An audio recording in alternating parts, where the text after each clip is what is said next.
আসসালামু আলাইকুম। আশা করি আপনারা সবাই ভালো আছেন। বিশেষ করে যারা ব্রাজিলের ফ্যান আছেন তারা তো খুবই ভালো আছেন। কারণ গতকালকের ম্যাচে, না ভাই গতকালকের ম্যাচে না, আজকে ভোর ৪টার ম্যাচে ব্রাজিল বনাম স্কটল্যান্ড, ব্রাজিল ৩-০ গোলে জয়লাভ করেছে। হিসাবে আসলে গোল ৪টাই হয়েছিল। একটা গোল আমি এর আগে একটা ভিডিওতে বলেছিলাম যে রেফারির মিস্টেকের কারণে ব্রাজিল একটা গোল হারিয়েছে। যদি ওই গোলটা দিত তাহলে ব্রাজিল গোল দিত ৪টা, আর ভিনি জুনিয়রের হ্যাটট্রিকটা পূর্ণ হতো। আনফর্চুনেটলি সেটা হয় নাই। এখন এটা আপনারাও এটাকে নিয়ে আবার অনেকে দেখতেছি খুব ক্ষুব্ধ প্রকাশ করতেছেন।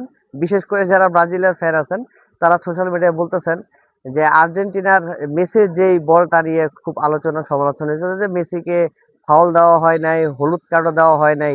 অথচ আজকের ম্যাচে ব্রাজিলের যে গোলটা, ভিনির যে গোলটা দিল না, সেই গোলটা তো দিলই না, বরং উল্টা আরো ভিনি ফাউলের শিকার হলেন। এটাকে নিয়ে প্রচুর আলোচনা সমালোচনা হচ্ছে সোশ্যাল মিডিয়ায়। দেখেন, রেফারি যদি কোনো মিস্টেক করে সেটা নিয়ে আপনি কথা বলতে পারেন, একটা না 10টা কথা বলতে পারেন, কিন্তু সিদ্ধান্ত কিন্তু রেফারি দেয়। ক্রিকেটে যেমন সিদ্ধান্ত আম্পায়ার দেয়, আম্পায়ারের যদি কোনো মিস্টেক হয় তাহলে সেক্ষেত্রে আসলে কিছু বলার থাকে না। আর ভুল ত্রুটি আসলে মানুষেরই হয়। রেফারির এখানে মিস্টেক হয়েছে, ভুল হয়েছে, রেফারির ভুলের কারণে এখানে ব্রাজিল গোল একটা হারিয়েছে।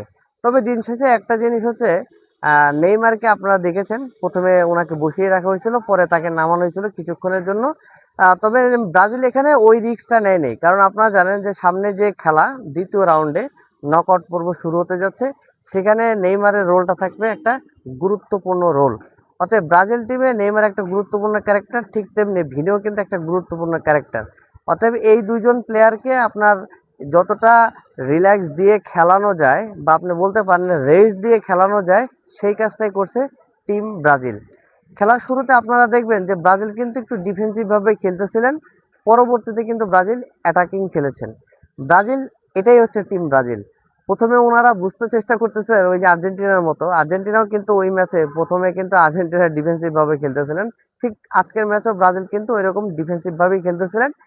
স্কটল্যান্ড যখনই ব্রাজিল সুযোগ পেয়েছেন তখনই ব্রাজিল গোল দিয়েছেন।